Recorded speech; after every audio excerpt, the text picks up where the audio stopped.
أعوذ بالله من الشيطان الرجيم. بسم الله الرحمن الرحيم. السلام عليكم ورحمة الله تعالى وبركاته. الحمد لله رب العالمين، والصلاة والسلام على أشرف الأنبياء والمرسلين وعلى آله وصحبه الطيبين الطاهرين. اللهم لا سهل إلا ما جعلته سهلا، وأنت تجعل الحزن يا ربنا إذا شئت سهلا. أذكر وأذكركم نفسي بإخلاص النية لله تعالى. Maka rakan-rakan dan guru-guru yang dirahmati Allah Subhanahu wa taala sekalian, sama-sama kita ikhlaskan niat kita kerana Allah Subhanahu wa taala. Jadi kita akan sambung bab tasawuf pada bahagian kewajipan hati, tetapi perkara ini tidak disebut secara terus di dalam kitab, iaitu berkenaan dengan ikhlas. Ikhlas dalam melakukan amal ta'at. Kata Rasulullah sallallahu alaihi wasallam, innamal a'malu binniyat. Kata Rasulullah sallallahu alaihi wasallam, mafhumnya, tidak diterima amalan yang soleh melainkan dengan niat yang sahih. Setiap amalan yang soleh tidak akan diterima, tidak akan mendapat pahala sekiranya dia tidak mengikhlaskan niat dia. Setiap perkara-perkara yang adat, sekiranya tidak disertakan dengan niat, maka tiada pahala. Contohnya seorang tu dia makan, ataupun dia mandi, ataupun dia bersukan. Ini perkara-perkara adat. Kalau dia tidak niat ikhlas, maka ianya kekal sebagai adat, tidak menjadi ibadat. Macam mana nak jadi ibadat? Nak jadi ibadat, diikhlaskan niat dia. Kata ulama, al-'adatu bin-niyyah tuqlabul ibadah. Mafhumnya? Amalan adat yang disertakan dengan niat yang ikhlas akan menjadi ibadah. Rugi kalau kita tidak ikhlaskan niat kita pada perkara-perkara adat. Kita makan, kita niat, moga-moga kalau kita makan ni, Allah Subhanahu wa taala kurniakan kita kekuatan untuk melakukan amalan yang soleh kerana Allah. Kita bersukan, kita niat, moga-moga kalau kita bersukan ni, Allah Subhanahu wa taala kurniakan kita kecergasan untuk menuntut ilmu agama kerana Allah Subhanahu wa taala. Ataupun kita niat, kalau kita mandi ni, Allah Subhanahu wa taala menyegarkan badan kita supaya kita tidak rasa mengantuk ketika menuntut ilmu agama kerana Allah Subhanahu wa taala. Okey.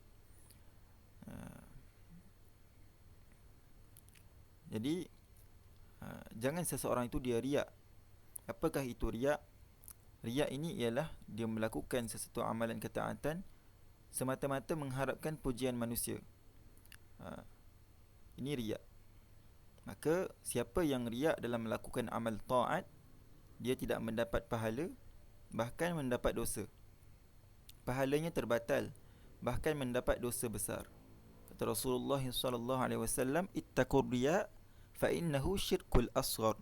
Kata Rasulullah sallallahu alaihi wasallam, takutilah riak, sesungguhnya ia adalah syirik kecil. Syirik kecil di sini, kata ulama, ia adalah dosa besar. Bukannya kufur, tidak. Tetapi syirik kecil di sini adalah dosa besar. Yakni siapa yang melakukan riak, dia mendapat dosa besar. Dan riak ini ada ceritanya. Ada dikisahkan seorang muazzin, dia azan di suatu menara masjid selama 40 tahun. Dan dia ini ketika itu sedang melakukan tawaf. Dia ni muazzin. Dia ni muazzin. Dan ketika itu dia melakukan tawaf. Dan ketika dia melakukan tawaf di Kaabah, dia sentiasa mengulangi doa, Allahumma ahsin khitami, Allahumma ahsin khitami, Allahumma ahsin khitami. Dan pada ketika itu ada ulama yang mendengar doa dia ni. Kata ulama tersebut kepada dia, kalau engkau mahu aku ajar doa yang lebih warid dalam hadis, maka aku boleh ajarkan. Lalu kata muazzin itu, dia kata, aku doa ini ada sebabnya. Sebabnya adalah ketika abang dia ada abang dia muazzin juga. Abang dia muazzin. Ketika abang dia dah nak nazak, abang dia minta kepada dia untuk memberinya Al-Quran. Maka dia bagi Al-Quran itu kepada abang dia. Lalu abang dia kata, ana bari'un min. Abang dia kata, wal'iyadzubillah. Abang dia kata kalam yang kufur.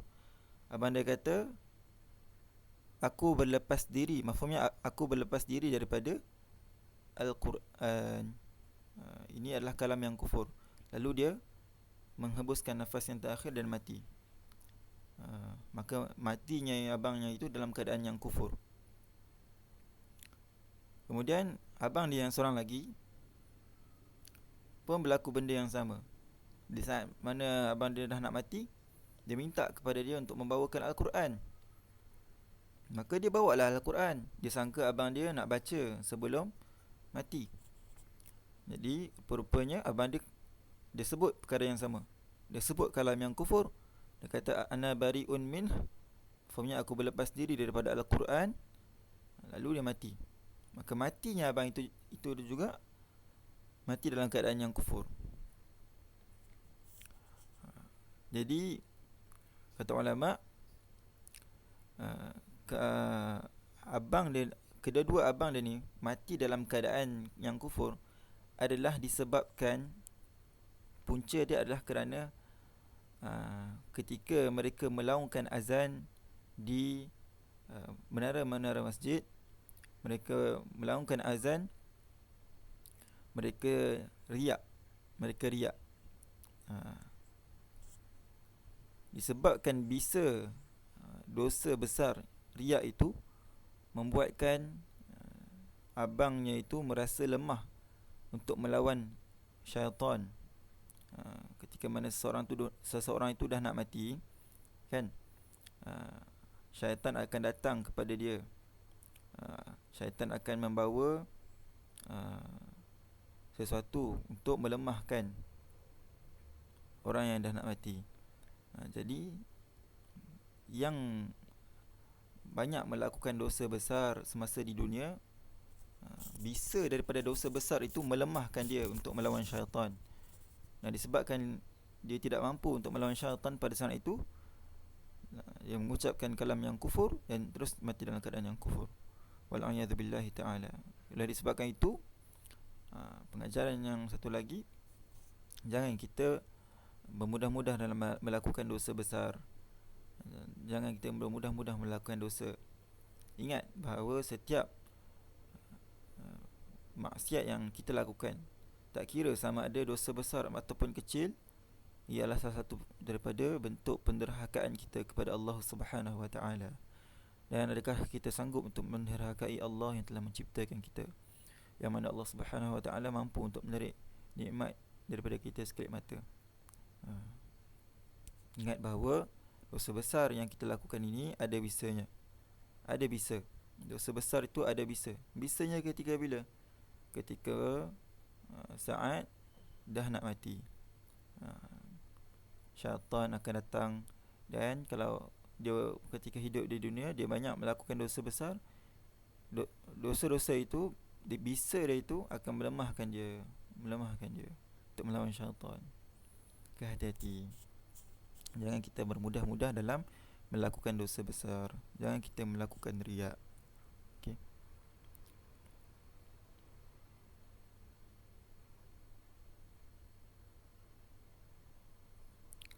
Cukuplah perkongsian tentang salah satu perkara, iaitu berkenaan dengan ikhlas. Kemudian kita sebutkan tentang riak. dan juga tentang uh, bisa dosa besar itu sendiri. Okay. Barakallahu fiikum wa ahsanallahu ilaikum wa jazakumullahu kulla khair. Wallahu subhanahu wa ta'ala a'lamu wa ahkam. Tahlil 3 kali dan selawat 3 kali. La ilaha illallah, la ilaha illallah, la ilaha illallah. Allahumma salli ala sayyidina Muhammad wa ala alihi wa sahbihi wa sallim. Allahumma salli ala sayyidina Muhammad wa ala alihi wa sahbihi wa sallim. Allahumma salli ala sayyidina Muhammad wa ala alihi wa sahbihi wa sallim. Barakallahu fiikum. Assalamualaikum semua.